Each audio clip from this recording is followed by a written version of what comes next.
Hey guys, how you all.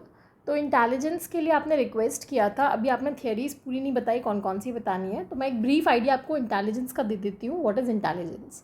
तो बहुत सारे साइकोलॉजिस्ट ने अपनी अलग अलग डेफिनेशंस दी हैं। तो जो सबसे एप्ट डेफिनेशन है, जिसमें ऑलमोस्ट सारी बातें कवर हो जाती हैं इंटेलिजेंस के बारे में, वो ये है कि it is the global capacity. अब हम एक एक वर्ड को समझेंगे। It is the global capacity to think rationally, act purposefully and use available resources effectively for problem solving. मतलब कि पहली बात तो इंटेलिजेंस एक ग्लोबल कैपेसिटी है, कोई इंडिविजुअल के लिए रिस्ट्रिक्टेड नहीं है। ग्लोबली हर कोई ये कैपेसिटी को अपने अंदर रखता है। क्या करने के लिए? टू थिंक रैशनली, आप रीजनिंग कर सको, ठीक है, एक सेंसिबली आप चीज़ों को सोच सको, पर्पसफुली एक्ट कर सको, जो भी आपका गोल है उसके अकॉर्डिंग आप काम कर सको, और जो भी रिसोर्सेज आपके पास अवेलेबल हैं उनको आप इफ़ेक्टिवली यूज़ में ले सको। और ये सब आप किस लिए करते हो?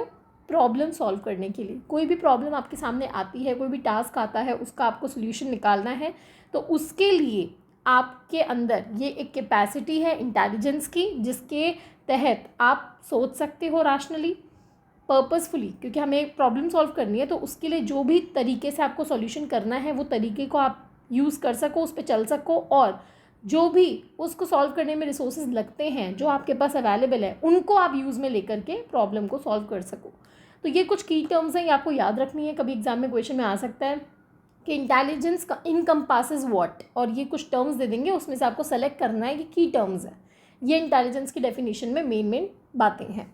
अच्छा, अब इसमें एक चीज़ जो मैं बताना चाहती हूँ आपको, इट इज़ अबाउट IQ। अच्छा, एक सेकेंड। IQ जो है ये इंटेलिजेंस क्वेश्चन है। ये जो इसका शॉर्ट फॉर्म एक्रोनियम जो है वो दिया था विलियम स्टर्न ने सबसे पहले IQ का फॉर्मूला दिया। उन्होंने जो फॉर्मूला दिया वो था IQ is equal to mental age upon chronological age. ये फॉर्मूला दिया था स्टर्न ने। बाद में, क्योंकि इसमें फिर क्या होता है, जब आप डिवाइड करते हो तो डेसिमल्स वगैरह का इशू आ जाता है, तो टर्मेन ने इसमें एक चेंज किया था, और जो आज का जो रूप है IQ के फॉर्मूले का वो टर्मेन ने दिया है। उन्होंने कुछ नहीं किया, केवल इस फॉर्मूले में मल्टीप्लाई बाय 100 कर दिया। क्यों किया? ताकि जो डेसिमल्स की प्रॉब्लम है वो अवॉइड हो जाए। अब आप समझें मेंटल एज और क्रोनोलॉजिकल एज है क्या। MA means mental as, CA मतलब क्रोनोलॉजिकल एज।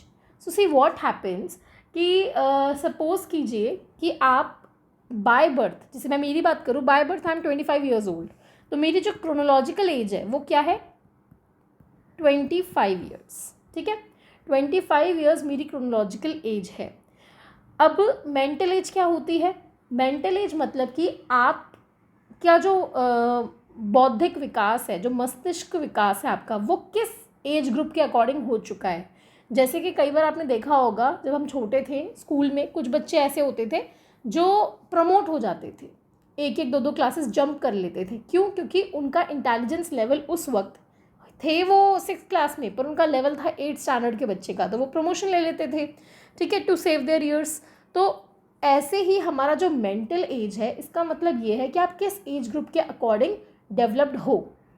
अगर आप छोटी एज में हो लेकिन आपका डेवलपमेंट हायर लेवल का है, तो आपका मेंटल एज जो है वो ज़्यादा है। सपोज़ कीजिए एक 5 साल का बच्चा है, ठीक है, एक 5 साल का बच्चा है, और उस 5 साल के बच्चे ने क्या किया, वो अभी से ही 5 साल का जो बच्चा है वो अभी से ही एक 10 साल के बच्चे की तरह एक्ट कर पाता है, प्रॉब्लम सॉल्व कर पाता है, उसकी तरह सोच पाता है। उसका डेवलपमेंट जो है माइंड का वो इस लेवल का हो चुका है, उसका जो मेंटल डेवलपमेंट है वो इस लेवल का हो चुका है। तो ऐसे में इस बच्चे का IQ का क्या होगा? 10 साल की उसकी मेंटल एज है, बाय बर्थ उसकी एज 5 साल है, मल्टीप्लाई बाय 100 करेंगे तो ये उसका IQ हो गया 200। ही इज़ एक्सट्रीमली जीनियस, ठीक है, गिफ्टेड है, जीनियस है। 200 का उसका IQ है, मतलब वो अपनी एज से डबल, उसका जो मेंटल एज है उससे डबल है, ठीक है। तो IQ आप इस तरीके से निकालते हैं। वहीं हमने जो एक रेंज मानी है, एवरेज जो IQ होता है वो हम 100 मानते हैं, और बिलो 70 हम मानते हैं कि इंटेलेक्चुअल डिसेबिलिटी है, ठीक है, रिटार्डेड जिसे हम कहते थे पहले, अब वो टर्म यूज़ में नहीं लेते, मेंटल रिटार्डेशन हम वर्ड यूज़ में लेते थे।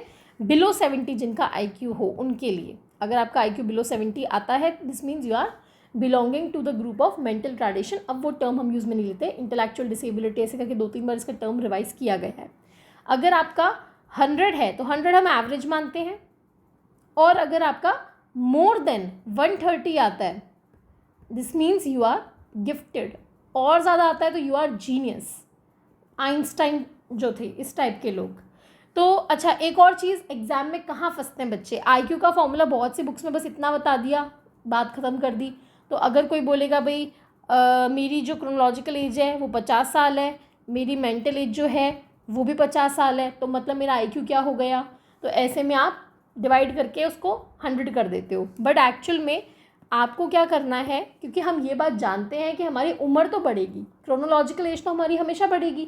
आप आज अगर 25 के हो तो बाद में आप 50 के भी होगे, बाद में 80 के भी होगे, 100 के भी होगे, तो क्रोनोलॉजिकल एज तो बढ़ती जाएगी। लेकिन मेंटल एज क्या हमारी हमेशा बढ़ती है? क्या आपका माइंड हमेशा ही ग्रो करता जाएगा? क्या आपका इंटेलेक्चुअल जो एबिलिटीज़ है वो हमेशा ग्रो करेंगी? तो ऐसा नहीं है। तो ऐसा माना गया है कि अप्रॉक्सीमेटली 16 साल की उम्र के बाद आपकी जो मेंटल एज है वो बहुत ज़्यादा नहीं बढ़ती, ठीक है, बहुत ज़्यादा नहीं बढ़ती मेंटल एज। क्रोनोलॉजिकल एज तो बढ़ती जाएगी, तो ऐसे में तो क्या होगा, अगर मेंटल एज जो है वो ज़्यादा ना बढ़े और क्रोनोलॉजिकल एज बढ़ती जाए, तो ऐसे में सिंस डिनोमिनेटर ज़्यादा बड़ा हो जाएगा, न्यूमरेटर आपका छोटा रह जाएगा, तो आपका जो आईक्यू है वो धीरे धीरे विद ईयर्स कम दिखाने लग जाएगा। कि आज अगर आपका 100 है तो कल को वो डिक्रीमेंटल शो करेगा ही करेगा। तो इसीलिए इसके लिए जो फॉर्मूला है, आपका फॉर्मूला यही रहेगा, लेकिन ऐसा बोला गया है कि 16 साल तक आप इस फॉर्मूले को ऐसे ही यूज़ में लो। 16 साल के बाद, अगर आपकी आज उम्र 16 साल है, अगर आप 1 साल बाद अपना आईक्यू निकालते हो, just a moment, I just have someone at the door. Okay, हाँ, तो आपका जो क्रोनोलॉजिकल एज है वो बढ़ता जाएगा, मेंटल एज जो है वो लिमिटेड रहेगा, बहुत ज़्यादा नहीं बढ़ पाएगा बाद में जा कर के, तो ऐसे में आपका आईक्यू कम हो जाएगा। तो इसीलिए इन्होंने ये बोला है कि अगर आप 16 साल के बाद अपना आईक्यू चेक करते हो तो आपको अपनी मेंटल एज जो है वो तो आपकी जो बढ़ रही है वो बढ़ रही है, बट क्रोनोलॉजिकल एज को आपको रिस्ट्रिक्ट करना है 16 पे। मतलब कि अगर मैं 17 साल की हो गई तो भी मेरा अगर मेंटल एज सपोज कीजिए 20 आ रहा है, या अपन मान लेते हैं 32 आ रहा है, मेंटल एज मेरा 32 है और मेरी क्रोनोलॉजिकल एज हो गई है 17 साल या 18 साल या 20 साल, तो मैं उसको इन्हांस नहीं करूँगी, मैं उसे 16 ही मानूंगी और मल्टीप्लाई बाय 100 कर दूंगी। तो इस तरीके से आपका आईक्यू जो है वो आप निकालोगे।